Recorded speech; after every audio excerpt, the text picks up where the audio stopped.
Be seated, please. Be seated, please. Thank you.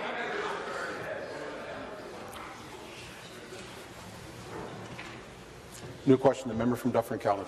Thank you, Speaker. My question is to the Minister of Education.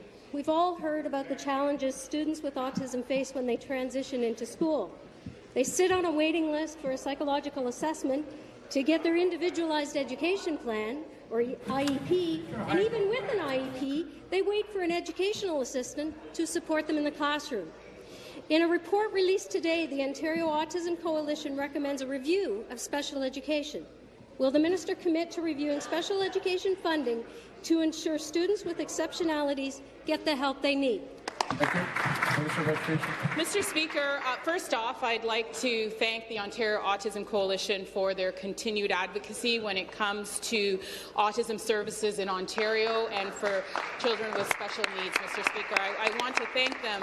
And, you know, Mr. Speaker, our government is moving forward with investments in autism services, and the advice that we receive from the Autism Advisory Committee, of which the Ontario Autism Coalition is a member of, is greatly appreciated, and we want to ensure that we strengthen our schools for children with special needs, Mr. Speaker, and that's exactly what we are doing.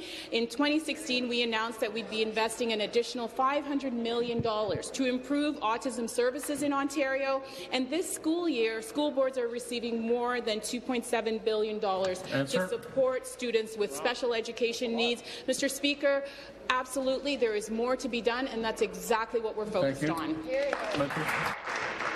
Minister, there is no doubt that the Ontario Autism Coalition is doing excellent work, but they are now looking to you for action. There are currently 20,000 students with autism attending Ontario public schools. We all know that autism doesn't end at 5, and it certainly doesn't end at school.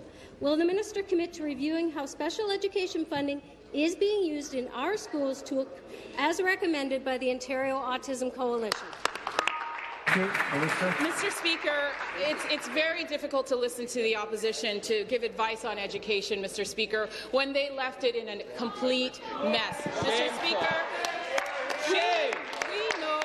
we know that more needs to be done for students with special needs, and that's why we have constantly increased our support. In fact, we've invested $77 million to strengthen school capacity in improving the learning environment for students with autism. We have 20,000 students with autism in our school boards, Mr. Speaker. As I have said, many of them, 4 times as many, Mr. Speaker, are moving on to post-secondary education and on to their life. Just this morning, Mr. Speaker, the member from Etobicoke Lakeshore and the member from Kingston and the Islands and we were out at Silver Creek, Mr. Speaker, in an environment that is supporting students with special needs, learning with special education needs, including autism, and we see the great support that they're receiving in their communities, Mr. Speaker. We are going to continue to do more. Thank you. New question, the member from Toronto Danforth.